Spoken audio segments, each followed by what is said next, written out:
Bom, Ricardo, ontem dia movimentado em Brasília, com a presença do Geraldo Alckmin e também toda a equipe de transição, e no Congresso uma movimentação muito grande, porque já começa a se formar ali uma articulação para a montagem da base que vai ser a sustentação do governo Lula a partir de 2023. Como é que estão essas negociações? Como é que está essa movimentação por aí, Ricardo? Pois é, Pedro, a política na vida profissional daqueles que são políticos efetivamente, né, que têm cargos públicos, é bem diferente da vida do cidadão comum, né? Então, enquanto as pessoas ainda estão discutindo a questão do resultado da eleição, né, estão contrariados com um vizinho, contrariado com o outro e tal, para os políticos, para quem trabalha com isso, não funciona dessa forma, né? Então a gente já vê uma criação de uma base forte para o futuro governo, inclusive com nomes que compunham o atual governo, né? Eles não têm nenhum constrangimento para simplesmente mudar de lado, né? Então, além dos 139 deputados dos partidos que apoiaram Lula na eleição e daqueles que naturalmente já se esperava que estivessem com o futuro governo, né? Do PSD, do MDB, de partidos que estão ali, vamos dizer assim, independentes, parte do PSDB, há também nomes de partidos ligados ao presidente da República que estão em negociação com o futuro governo, né? Pelo menos metade do PL, partido do presidente, metade do PP, que é o partido do presidente da Câmara, a maioria do Republicanos, né? Que também esteve na coligação do presidente Jair Bolsonaro. Esses todos já estão negociando para compor com o futuro governo. E isso gera, inclusive, certo ciúme já dentro da base do futuro governo, porque às vezes não tem espaço para todo mundo, né? E você precisa dividir um pouco de poder, né? Então, isso explica uma declaração ontem do Renan Calheiros de que houve uma barbeiragem do futuro governo na discussão sobre a PEC da transição, né? Já negociando com o núcleo do Centrão, porque ele não quer uma aproximação tão forte e rápida do futuro governo com o Arthur Lira, que é um adversário dele lá em Alagoas. Mas é inevitável, porque o futuro governo sabe que não tem força para enfrentar Arthur Lira na Câmara e que vai ter que se juntar a ele de alguma forma, né? Então, essa é a composição hoje. A classe política já pulando em peso dentro da canoa de Lula. Provavelmente ele vai ter facilidade para aprovar essa PEC da transição, mas isso gera um certo ciúme em alguns e gera uma certa incoerência com algumas coisas que foram colocadas ao longo de todo esse processo, né?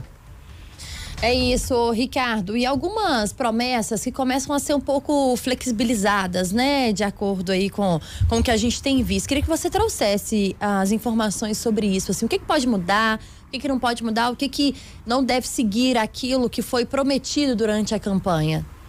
Acho que o principal, Thalita, é o discurso sobre o orçamento secreto, né? O futuro governo, na época de oposição, criticou muito duramente o orçamento secreto, diz que aquilo era um negócio que não tinha como continuar. O próprio ex-presidente falou várias vezes que ia acabar com o orçamento secreto.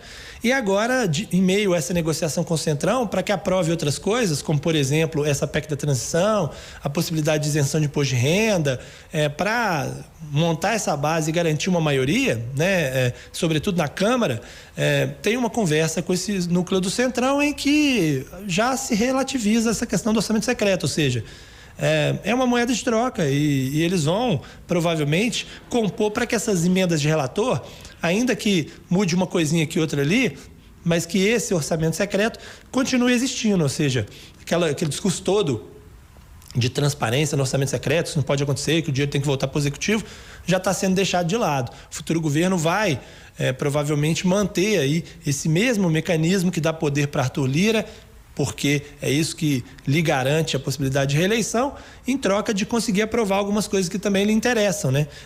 E assim costuma ser, né? Você pega as promessas de campanha, várias delas vão sendo deixadas de lado. O curioso é que, neste caso específico, uma delas está sendo deixada de lado antes mesmo do futuro governo assumir, né?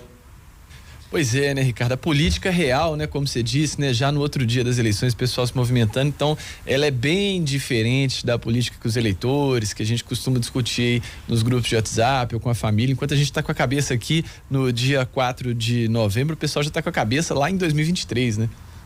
E isso é um grande recado que se dá. Eu falei algumas vezes disso antes das eleições, e é sempre bom repetir isso ao longo do tempo, ao longo dos 4 anos de um mandato, que as pessoas muitas vezes se queimam brigando em suas redes, né?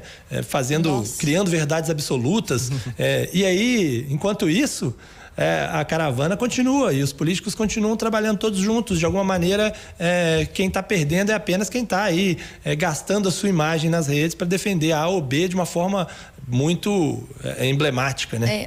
Ricardo, e assim, não muda, né? A gente estava falando isso aqui, assim, quantas pessoas estão brigando, e brigando mesmo, gente, eu vi muito, eu acho que ficou muito exagerado, né? Aquilo que as pessoas têm defendido, é claro, cada um precisa ter o seu lado aí, naquilo que acredita ou que acha que pode ser menos pior, ou um pouco melhor para aquilo que defende. Mas eu fiquei muito assustada, principalmente na última semana, a semana que estava antecedendo aí o segundo turno, como que as pessoas estavam se expondo mesmo, brigando e afrontando outras pessoas. Conheço caso, inclusive, de uma pessoa que chegou a sair de onde trabalhava, viu, gente? Mas assim, assunto para outra hora.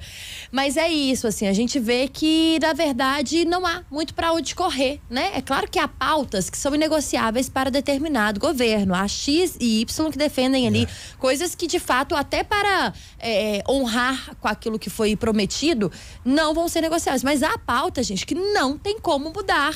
Então, para governar, precisa passar por aquilo que já era feito ou aquilo que já foi prometido por outro governo, pela oposição, enfim.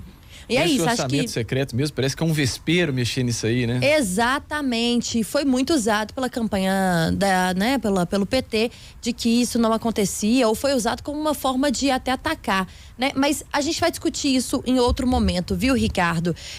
Mas é isso, que as pessoas entendam, né? Acho que a lição que a gente pode tirar do Super N de hoje aqui do Política em Análise, né, Ricardo? É isso, não vale a pena não, gente. Daqui 4 anos tem mais e daqui 4 anos vai começar tudo de novo. Exatamente, eu acho que esse que é a principal mensagem para se colocar, porque você pode até ter uma posição inegociável, mas os políticos eles sempre têm uma posição negociável, principalmente porque eles precisam garantir ali a sua próxima eleição, né? Seu próximo mandato.